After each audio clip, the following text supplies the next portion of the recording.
Year is selected from among these students. And this year, the National Student of the Year is Roberto J. Fernandez, MPH.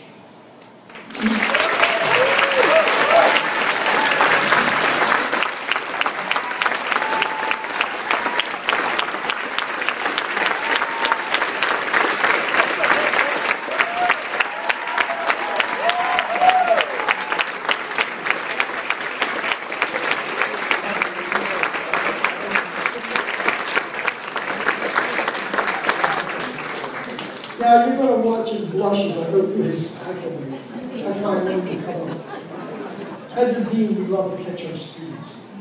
Okay? Mr. Fernandez, or student Dr. Fernandez, is a third-year student at the Des Moines University College of Osteopathic Medicine.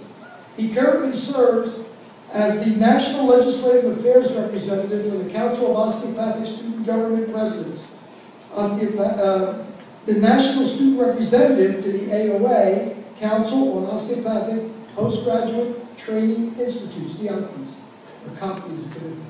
His class representative to the DMU Alumni Association, and founder and chair of the COSGP Global Health Ad Hoc Committee. Roberto received his Bachelor of Arts in Psychology and later his Master's of Public Health with a concentration of Health Policy Administration from the University of Iowa. Prior to medical school, Roberto spent 2 years working as a research assistant for the Department of Epidemiology at the University of Iowa, where he conducted public health program evaluation, health services research for several local, state, and federally grant-funded programs. During the time, he also traveled abroad to Eastern Europe to pursue teaching and research opportunities in public health through the National Institutes of Health, the Fogarty International Center's Minority Health and Health Disparities International Research Training Program. Throughout his 3 years at DMU, Roberto has dedicated his time to serve in the student body, research, and pursuing his passion for global health. He recently returned from a clinical research rotation in Geneva, where he served as an intern with the World Health Organization and assisted with the planning of World Health Day 2012 on global aging. In addition to his leadership roles in research, Roberto also performed over 100 hours of community service in an academic school year. His awards and honors include recognition as a scholar of the DMU Pathways of Distinction Program, Global Health Researcher Track, guest lecturer to the World Food Prize and Iowa Hunger Summit, and recipient of ACOM's Sherry Arnstein Scholarship. The selection of the National Student of the Year depends upon careful consideration of several core criteria, which include the student's leadership experience, commitment to community service, dedication to the profession, professionalism, and embodiment of the osteopathic philosophy. The award is being presented to Roberto for his incredible achievements combined with his dedication to the advancement of the osteopathic profession. Join me once again congratulating Roberto J. Fernandez.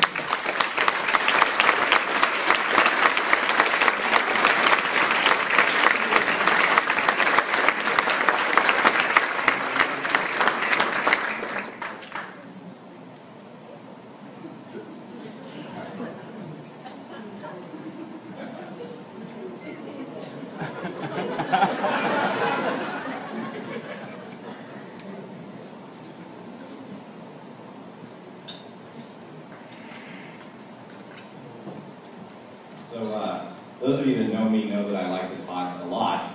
And when I spoke with Wendy Fernandez, she said I have 2 minutes, so I'm going to try to do this in a short amount of time. Those of you who received emails from me know that I also like to write a lot, so I really will try to keep this brief. It is a very huge honor for me and my family to have me receive this award. I feel very grateful to ACOM and to the entire osteopathic community. This is a very, very great honor. I just wanted to share a couple things with you. When I first started medical school at Des Moines University, Dr. Kendall Reed, our dean, said to the student body that becoming a medical student is both a privilege and a responsibility. And that's really stuck with me, particularly the responsibility part. I believe that You know, as medical professionals, whether we're students, residents, or future practicing physicians, we have a social responsibility to do a variety of things outside of just seeing patients in the exam room. And that includes service on boards and organizations like this, as well as, working to do research and many other things, as well as mentorship and pursuing leadership positions through our state organizations, national organizations, as well as internationally. I think we really got to think about going beyond simply our organizational structure and really trying to pursue some of the other leadership opportunities within the government and also in the private sector. I'd like to kind of also mention that one thing that I think that's going to move this profession forward, and I mentioned this a little bit in my essays and when I spoke with students on the committees I serve on, is that we need to actively get involved with health policy. And I've had a great opportunity to meet with Pamela Murphy and Marilyn Bender with the Government Relations Department of ACOM. They've been very inspiring to me, to us, the entire COSGP, and I think that that type of energy needs to continue for all medical students, residents, and physicians if we really do want to go in and further progress in the 21st century. In addition, I think we need to consider academic medicine. There's going to be not just a shortage of physicians, but a shortage of academic physicians. And so it's important that we consider careers in academic medicine, and as well, global public health. And I say global public health because that's really what it is, in my opinion.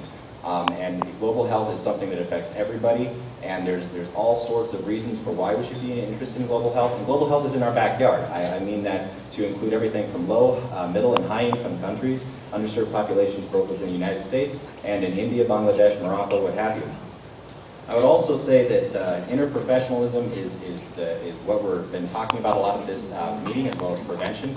Those are both key, and that's really going to be the model and how the future curriculum of medical schools ought to be set up, again, in my opinion, is to really be working with the nurses and the pharmacists and the technicians, the EKG technicians. I used to be an EKG technician. My father's an echovascular technician.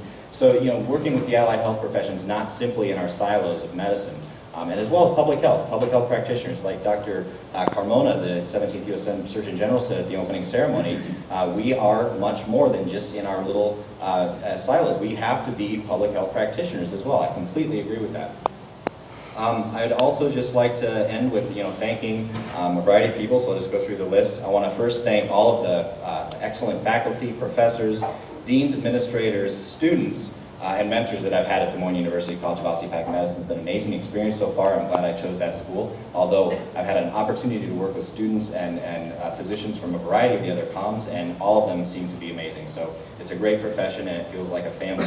I'd also like to thank the executive board of COSGP, which I serve upon, and our chair, Beth Radian. She inspired me last year to actually pursue a leadership position on the board, so I'd like to thank Beth. As well as the entire COSGP. I continue to be inspired by the students that I've been able to mentor and see kind of the leadership capacity grow. Of course, I'd also like to thank my mentors for the University of Iowa. I continue to stay in touch with them, and it's also very unique to see them still involved in global health efforts that Dr. Shaw's been able to organize within the state of Iowa, so that's been great. I'd like to thank the leadership at the AOA and ACOM. And in particular, I'd like to thank Dr. Tyler Simmet and Linda Hune, sorry, I'm mispronouncing her name, but and I'd also like to thank Tom Levitan and Gina Moses for initially helping to recruit me to osteopathic medicine. I'm almost done, I promise. And finally, I want to thank my family. Yep. And my father, Joaquin Fernandez, my mother, Cherie Fernandez, and my beautiful wife, Jenna Fernandez, my brother Patrick, and my parents-in-law, Julie and Bill Harvard, without which the support, I wouldn't be able to do any of this. So thank you to my family. And I'll just leave you with one quote on leadership that I particularly like. It's John Quincy Adams, and the quote is, "If your actions inspire others to dream more, learn more, and do more, and become more, you are a leader." And I try to think about that on all that I do, and I hope that that's kind of what I'm able to emulate. So thank you so much. This is a huge honor. I know I talked past 2 minutes, but I appreciate it.